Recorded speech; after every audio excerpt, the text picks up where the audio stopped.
Bonjour, everybody. Hi, good afternoon. Welcome to Star Nations Organization's main fan page, and I'm Neshi Locatz. And I do a morning live stream, and today I have to do an afternoon one. I had an appointment this morning I forgot about, the dentist. So I'm doing the card draw that I do every morning, information, and doing it this afternoon. And the reason why is because the card I drew is really a good card, and I didn't want to not share about it the way that we would normally do in the mornings. And so welcome, and it is Wednesday, June 20th. And I'm here in Toma, Wisconsin, up at the Star Nations Academy broadcasting. Hi, Jill. Are you laughing at me, Jill? Good morning. Good afternoon, Elise. I'm going to be saying good morning to everybody.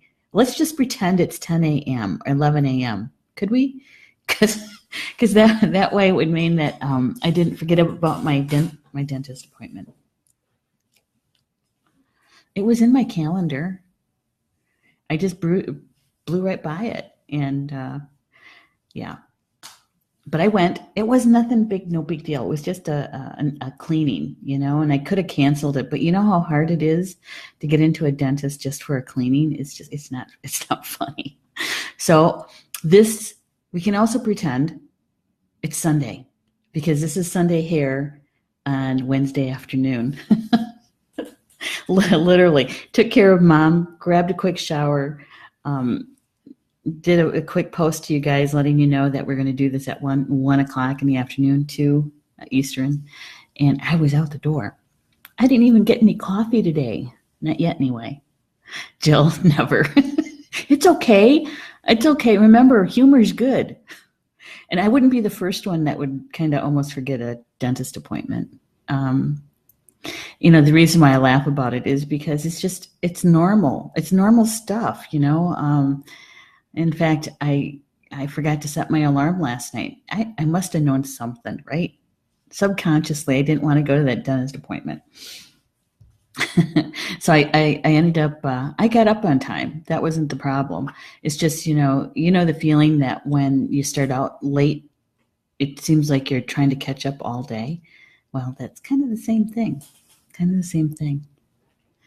Oh, good. Stephanie. Here is, this is the time when I miss the Be Live app, our partners at Be Live, because I can put your comments up and everybody can see them, right? When we're doing just a regular old live stream, I can't do that. And did you know that Facebook calls these kind of live streams native live stream?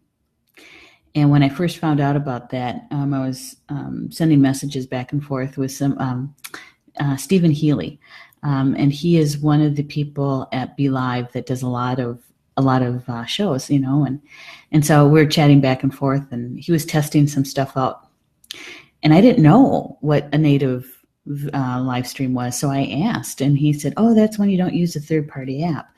And I said, "Oh, okay." So when I start doing my live streams without the app, then I'm a native doing a live stream. I don't know. It was kind of funny at the time, but native. Stephanie is saying, "Happy dance. I thought I was going to miss this today. I had court at 9. Oh, good. So this was perfectly timed. Yay. I hope court went okay too." Jill says, "I was enjoying that you can do this too." Well, today, I mean, if we don't even put the dentist in there, and I have a really cool dentist, and the hygienist who works with me is, she's really down to earth, and we talk about all kinds of stuff. So going there was not such a bad thing, it's just I have a thing about dentists.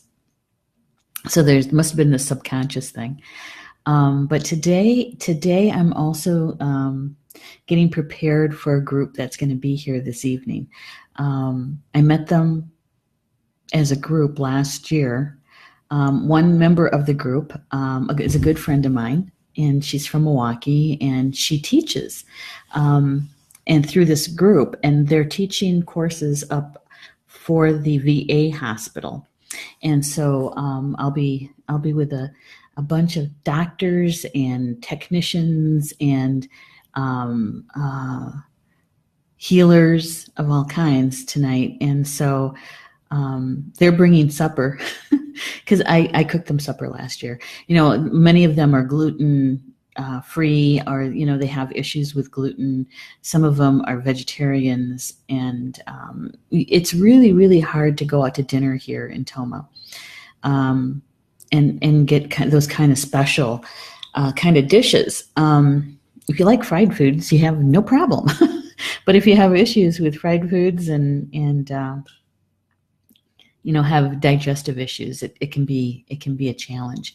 And so last year I made just a gluten-free spaghetti dinner with for the carnivores, the Italian sausage on the side, and for the vegetarians I had, you know, a really nice salad and a meatless spaghetti.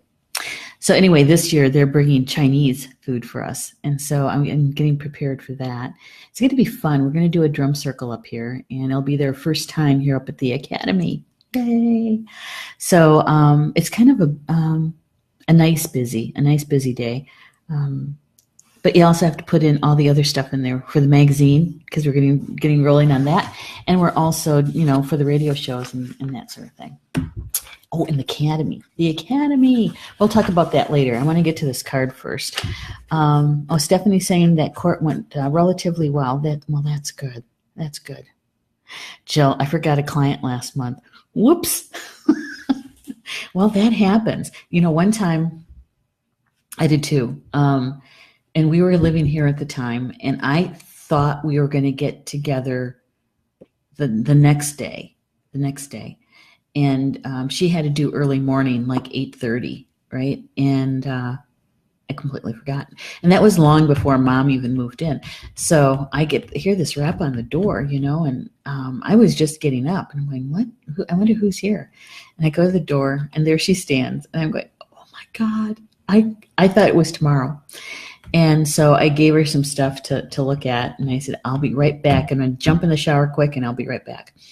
And so we got started a little bit later, but, you know, I think because we had that between us, it was instant friendship and knowing that we can relax around each other and just speak our minds and our hearts rather than, you know, trying to establish that relationship. And so it was all for the good is what I'm trying to say. Yeah. Okay. You know what card I got today? And I wanted to do the card draw because I knew that once the day got started, chances of me being able to go back and do a card draw was going to be pretty slim. So while I was making Mom's breakfast, because it took a little bit to make this morning, I just sat down and called in the team and did the show me the energy for today. And this is the card that came up. The medicine wheel. We have not had this card yet. It's about cycles and movement. That's why I really wanted to get this live stream in today, because it's a brand new card, but it's also about the medicine wheel, which you know, I've taught classes about, and this is my lifestyle right here within the wheel, the sacred hoop.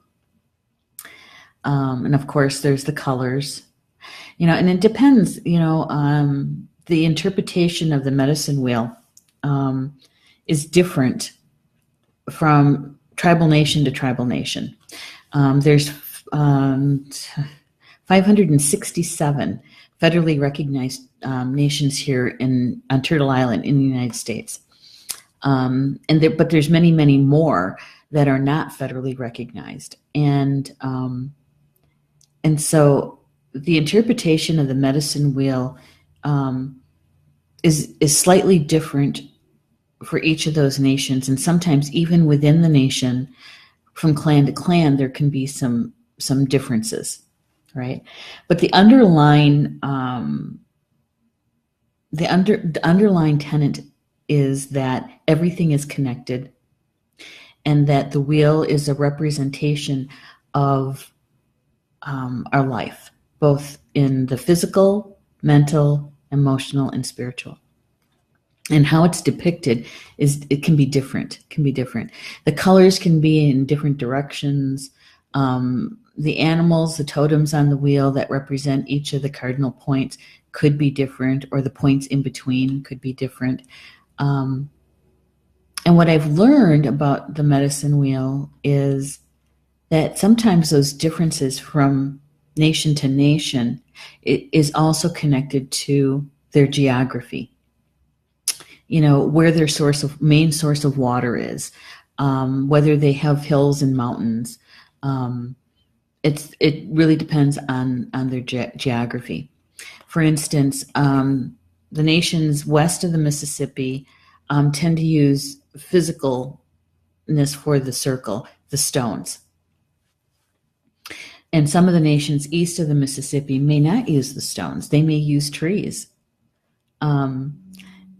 So there is a little bit of a difference. And if you've ever been to some of the state or county parks east of the Mississippi, you might see historical markers that explain that was a gathering place for tribal people, and they might explain to you marker trees, what the marker trees are. And the marker trees can be marking just about anything, but sometimes those marker trees, if you really look at where they're placed in a circle.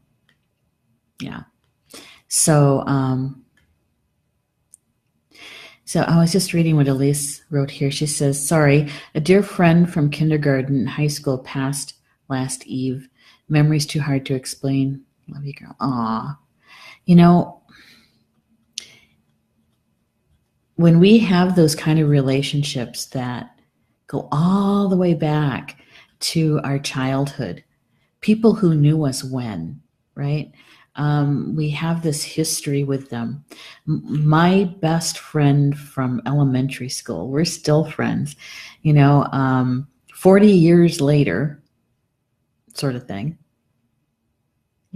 Yeah. Wait. We knew each other when we were in third grade. However old you are in third grade, what is that? 8, 7, 8, 9, something like that. So her name's Marley. And so we've been friends forever. Now, it's not like we've spent every moment of that time living near each other or calling each other every day or anything like that. For a while, she lived in California. For a while, I dropped out of nobody knew where I was. I didn't have the greatest time in high school. So I never really went back to my hometown. So anyway, she and I are really, really close. And so, did we know each other in kindergarten? Let me think. I don't think she was in the afternoon class. I was in the morning class. That she probably told me something there, because she was never a morning person ever. Still isn't. And so, yeah. So having those kind of people in our lives, and when they do their transition, it's they leave a very deep void in our life, in our physical life, and intellectually we understand, just like when we were talking about our pets yesterday, intellectually we understand that they're still here with us in spirit. They can still come visit, but it's not quite the same, because we don't have their physicality, right? We don't have the sound of their voice. We don't hear their laughter. We don't, right? So filling, that void, does it ever get really filled? I think that you can fill it with the love that you had for her, that you still have for her. It's just expressed differently now. And it's going to take some time to get through the grief. And what did we say yesterday? That there's no time limit on the grief. It takes as long as it takes, and it shifts and shapes differently as we experience it.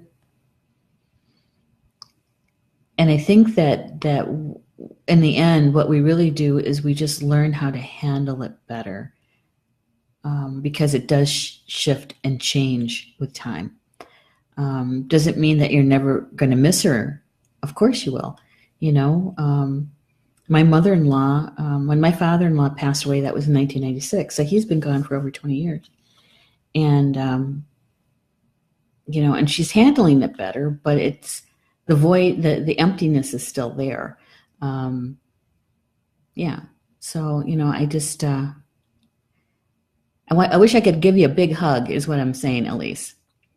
So she's saying we're not close all those years, but there's a connection. Yep. I will sometimes share. She was there when I was 16, something I cannot yet share. Yeah. That's what I meant, is that they're a part of us. They know us. They knew us when. They know our history. They know our experiences, yeah. I'm just thinking about all the times, the things that Marley and I have been through, and I've been with her through just about every breakup. I wasn't around when she got divorced. She was out in California for that.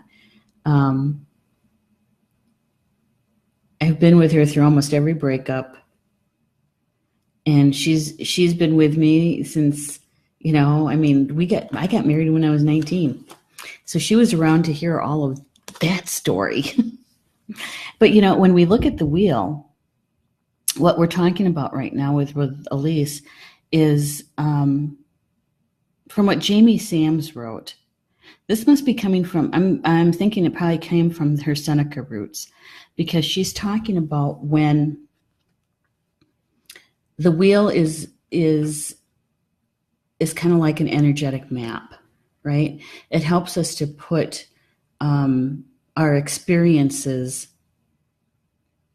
within the wheel so it can help us understand where we are in our maturation, in our physical, mental, emotional, and spiritual growth. And she wrote that on the wheel, when somebody drops their robes, that's what she calls it. And in the Potawatomi, we call it walking on. When somebody leaves their physical body, they die. According to Jamie Sams, in the Seneca tradition, is that they go through the golden door. And as spirit, they go through the middle of the wheel and they go north. They go to the north, and then they head east again. And so they're back at the golden door, and at that time, and it's not measured in Earth time. Okay, at that time, they have a choice of going, staying with the Creator, staying in spirit, or coming back to a physical life, and that's when they would re-enter the golden door and come back onto the wheel. And she talks about the blue road, the spirit road. Yeah. And so where your friend is, if she just passed last night, in my tradition, in how I understand the medicine wheel, is that she's headed west. She's heading west, and heading west into back to the stars, traveling the Milky Way, known as the River of Souls. And there's on the Milky Way, there's a split, and you have to make a decision of if you're going to which path you're going to choose. You can choose the path that brings you back into a reincarnation at some point. And the other path sends you home, where you don't have to, you've already done all your karmic, everything is balanced. And you're literally going home, and you don't have to come back into the physical to balance that karma out. We use the word karma when we balance out the experience in that physical life. And so once you're back to the stars, then you're part of the ancestors. And for me, the ancestors reside in the north. in the north. So, so your friend, she's traveling home, and we believe that it takes 4 days. So it would have been last night would have been counted day 1, and so today would be her second day. That's Wednesday. Thursday's her third, and Friday would be her fourth day. And on the fourth day is when the spirit makes that leap off the wheel, literally off the wheel. And in those 4 days, she's visiting places, people that she's known. Some would call it like a like a life review in some ways, because she's going to go back and she's going to visit all those places that meant something to her, and all those people who mean something to her. She will visit in spirit form, yeah. And then she'll on the fourth day, she'll head home. That's in our belief. And every culture is different. I'm sure you probably have heard something similar, or you have your own belief around that. Stephanie says the void of grief never goes away. We just build a larger life around it and learn to keep growing and integrating the lessons they taught us. I so agree with that, Stephanie. Really, we learn so much around someone's walking on. We learn about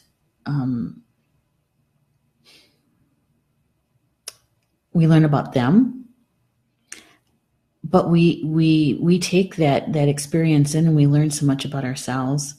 We think about our own mortality. We think about what, depending on how close you are to that person who walked on, it completely changes your life. That could very well happen. And so we learned so much around it. Thank you for writing that, Stephanie. That was spot on, as they say. Elise says that not that there is a close friend. She was just there for no reason. Must have been working somehow through school. I can remember it's her, thank God. Well, good. But there's a reason why you even would bring it to us, that it did affect you somehow. And so you wanted to share that. And so, there's something in that for you to be aware of and take in as part of your experience, right? Yeah. So let's see what Jamie Sams has to say about that medicine wheel. She wrote quite a bit, actually. She says that each cycle of life is honored in a sacred way, giving us a way to see the value of each step of our pathway and a new understanding of our growth patterns. The medicine wheel is a cycle of lessons that each person must pass through to complete their journey on the good red road of the physical life. Each of us will travel through the circle to the north, from the south to the north path, until we reach the place of the elder, which is in the north. Spirit can travel around the rim of the medicine wheel and send us urges to learn certain lessons. Now, this is a different interpretation of the wheel. I learned quite a bit from her this morning. She says that east is the home of the golden door. She goes on to say that they always teach the children of their tribe to feel the wind, in which direction the wind is blowing. She uses the term lost, but it's more than just physically lost, like looking for, a certain direction, like you're driving and you get lost, that's one kind of lost. But she is actually talking about being lost on your path spiritually, mentally, emotionally, and physically. And that when you stop and feel from which direction the wind is blowing with your situation on your mind and in your heart, that the wind will actually help you find where you're at, right? And she says that if the wind blows from the west, they would sit and look inside their hearts for courage or an answer. If the wind came from the south, they would stop pretending to know all the answers and find humility, perhaps listening to another child who knew the way home. If the wind caught them in a whirlpool of motion, they would wait until help arrived. If the wind came from the north, the children would know what the elders in their wisdom knew where to look for them. When the wind comes from the east, they were to use their good sense and logical ideas that would bring an answer to their predicament. And I had to stop and think about that a bit. That when you remember your connection to nature and you don't see yourself separate from nature, and you have spent some time sensing the energies of each of the directions, you can really never get lost. Because what I do is I usually just close my eyes and, okay, show me where east is.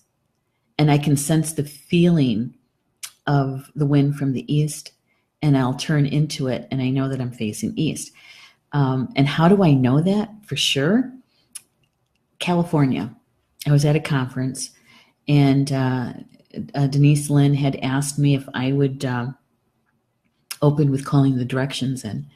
And sure, I can do that.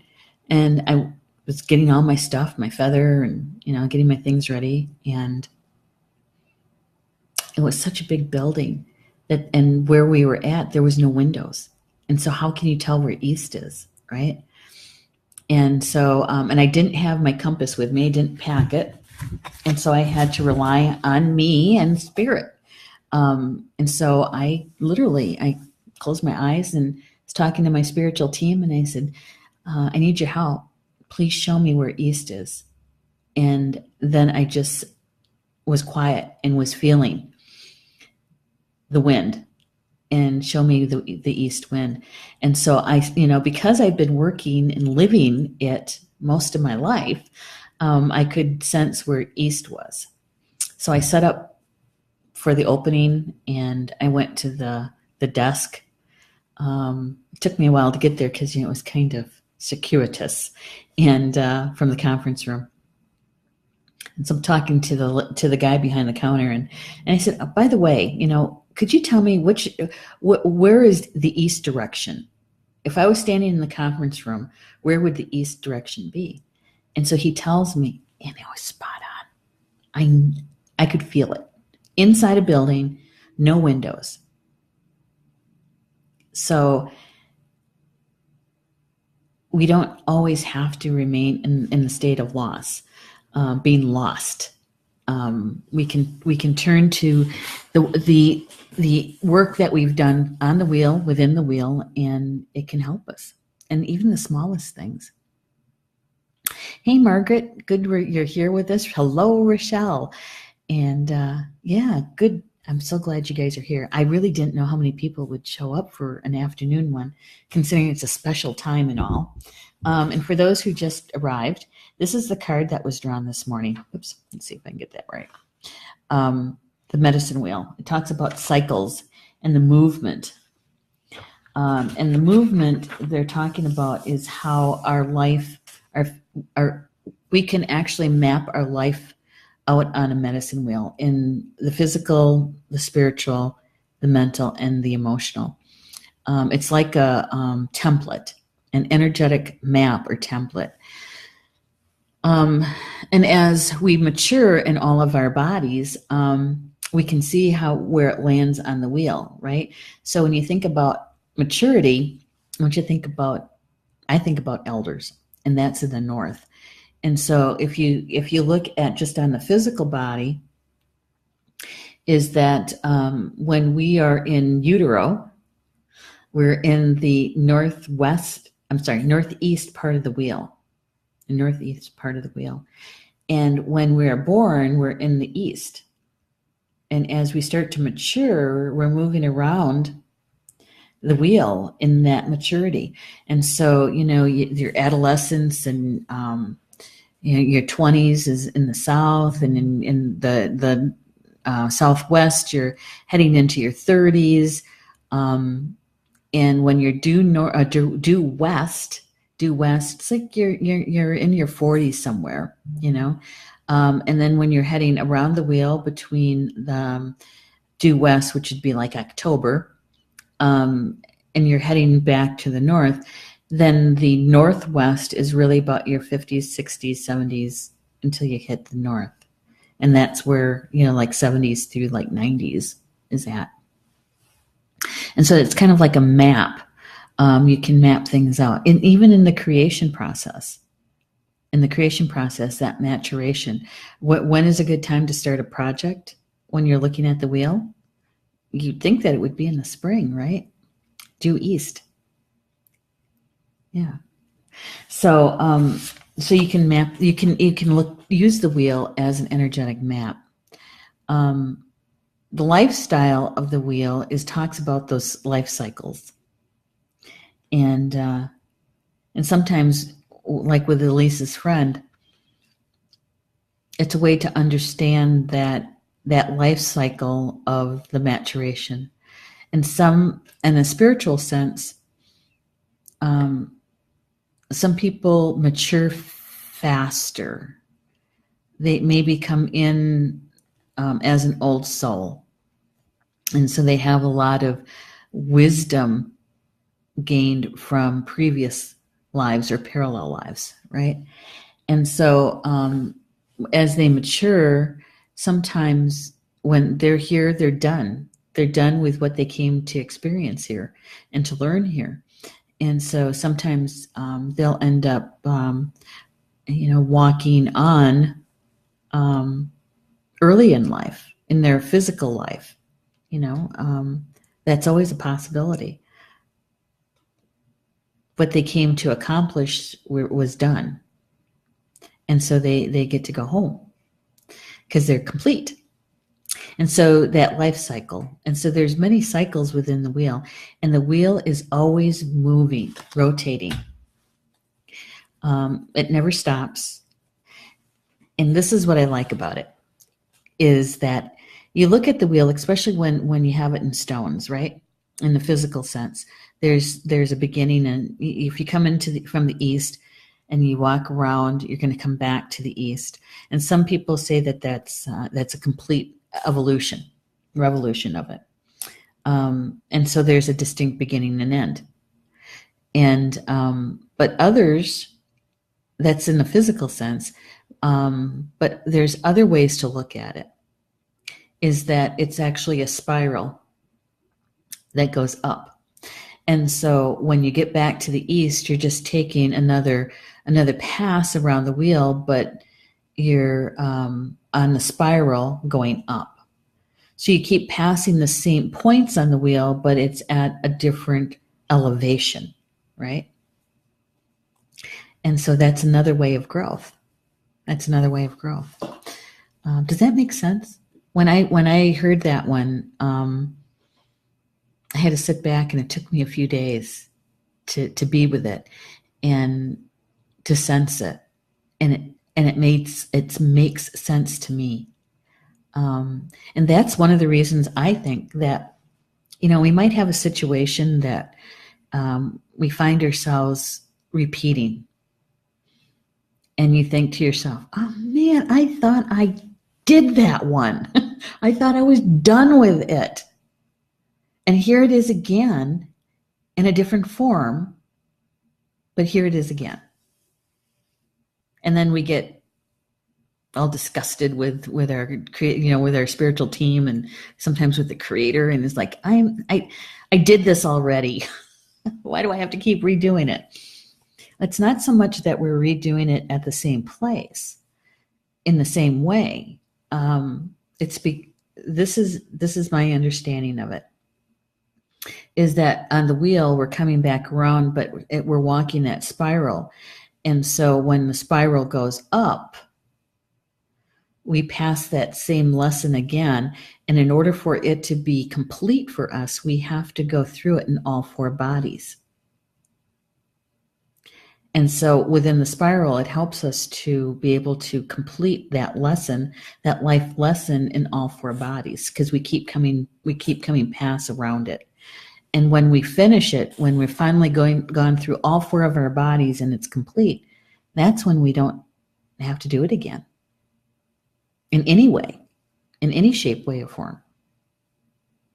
I know, it's a different way of it's a different perspective, a different way of feeling about it, a different way of sensing it. The picture that I used this morning to let you guys know that we are going to do this later in the afternoon is a picture of my medicine wheel here in Toma. It's large enough to walk through. When you walk in and you want to learn about one of the directions, there's 2 different ways that you can do that. You can literally go and sit in the direction. Let's say you wanted to know more about the West. And so what you do is, in my tradition, you'd walk in to the wheel from the east, go clockwise, literally walk around the edge and come to the west. And then stay in the west, sit down, stand, and ask your spiritual team to show you the spirit of the West, experiencing it, being in it, having it surrounding you, and sensing it. For me, it's the element of water. When you think about where that time of day would be at dusk, it's not right. It's not quite the sunset, but we're getting there. What animal is in that direction for you? Sensing that. And so, it's really being in it, being surrounded by it. If you wanted to sense what it feels like when that energy of the West comes to you, then you keep walking completely around the wheel until you get back to the east. And you stand in the east and you face west. And then you ask your spiritual team to show you, what does the spirit of the West feel like when it's coming to me? When it's coming to me, when it's going around me, when it's coming directly to me. Because it does feel different than when you're actually standing in it, sitting in it, immersed in it. So that's 2 different ways that you can sense what it's like in those directions. So the application of the card, application of the medicine wheel card. It's a card that portends a time of cycles and or movement. You are asked to notice that stage of cycle you are presently experiencing. With this card, you are being put on notice that the stagnation is over and new beginnings have taken root in the present. The medicine wheel will assist your movement and apply the lessons to your life. Your choices are, the different aspects of the wheel: the east, the north, the west, and the south. And she goes on to say is that the medicine wheel card assures you that life continues. The quality of the new cycle depends on you, your actions, and attitudes towards the growth. Yeah. So the stagnation is over. Now, what does this mean for us in the present time? What does that mean for us today? Why would we get this card today, right? When that card jumped out of the deck, literally, these 2 other cards slid out. So I'm taking it that these are in support of, and they're cards we've had before, the Kokopelli, which is fertility, and the pipe, which is about prayer and inner peace. So the Kokopelli is about fertility, right? Starting new creations, creating something new, the energy of creation. And the pipe is about the inner peace, prayer. And when you put that together with the wheel for today's energy, is that we're in for something new. And for me, I'm understanding it that the prayers that we have said to bring something new forward, supporting the new creation and where it is on the wheel. Does that make sense? I think it does.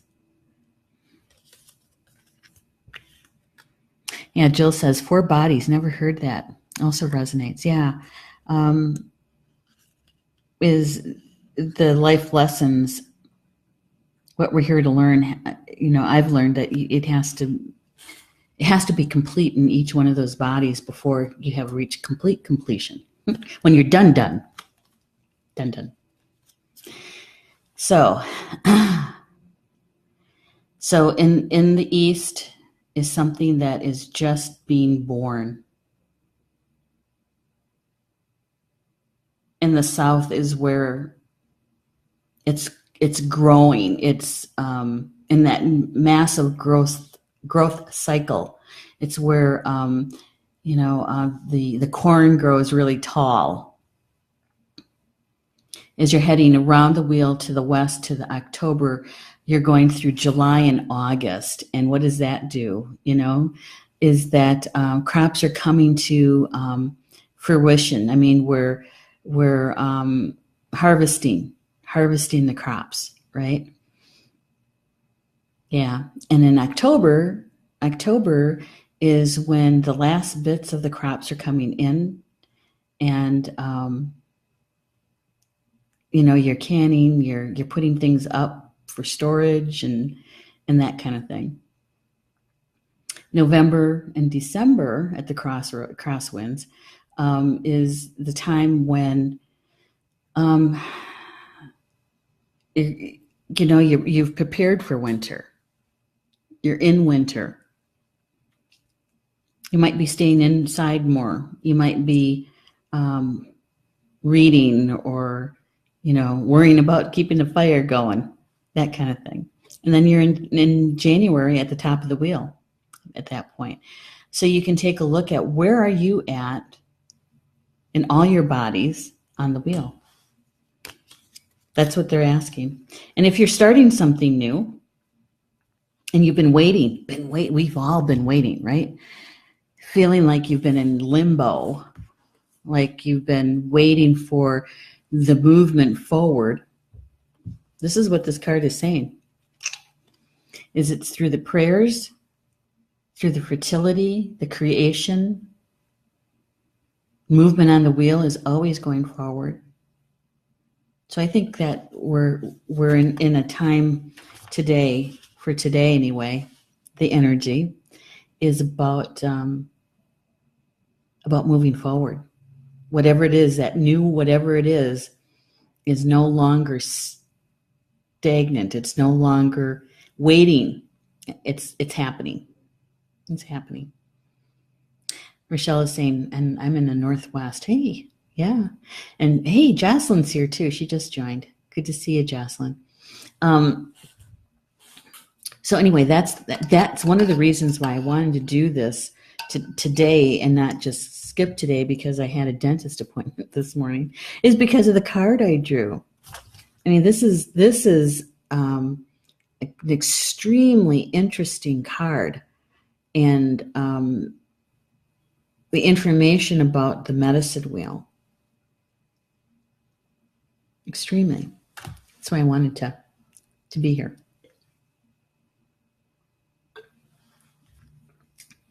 I didn't even grab any coffee or tea. I had to get water up here. All right, so let's see what Jeannie Sams writes for the poem for the medicine wheel. She writes, Stones that border sacred space, the hoop of life made whole. Eagle, coyote, bear, come sing with great white buffalo. Here we greet the winds of change. We praise grandfather's son. Here we honor the wholeness of all, coming together as one. Huh. She's a good poet. I like her poetry. You know what I should do is write to her and ask if we can use it in the magazine. That's what I should do. So that is the medicine wheel. You know, and I say this every day practically, is take the information that was shared today that we talked about, and just take what resonates to you, with you, what feels good. Use that piece. And whatever didn't feel good to you, or you thought, I don't get that, it's okay, let it go. Wasn't meant for you. No worries. It's all right, just let it go. And then watch and see, how does that energy unfold today for you? Or maybe it already has. And see how that happens for you. So with that, enjoy the rest of your day, your rest of Wednesday. Hey, tonight, if you're available and you would like to do a healing session, sort of, with Polly Joe, Soul Connections, tonight at 7 p.m. Eastern. And she usually goes a good hour and a half. The first 30 minutes or so, 40 minutes, is really about the meditation. She channels a healing meditation, holds that sacred space for us, and we work with our individual spiritual teams on whatever our intention is for the healing for ourselves. It's a great time for healers who haven't had the chance to take care of themselves, haven't carved out the time for themselves to do a healing. It's a great time, great space to be able to do that. And I'm going to tell you, there's a couple of those that were pretty dang powerful. Because I try to be there for every single one of them. Unfortunately, I won't be there tonight because I have that group coming in, and they'll be here, I think, at 5:30 my time, Central Time. So I'll have to catch the archive for that. Stephanie says, that affirms what I'm working on. Thank you. You're so welcome, Stephanie. And Jill says, thanks for taking the time, Neshi. I'll be listening to this one again. Well, thanks. You know, if there's, I'm hoping that the information that's shared is helpful. Now, enjoy the rest of your day, and I'll see you back here tomorrow morning, our usual time, 10 a.m. Central, 11 Eastern, and we'll do the card draw tomorrow. Okay? All right. Bama Mina. Until we see each other again.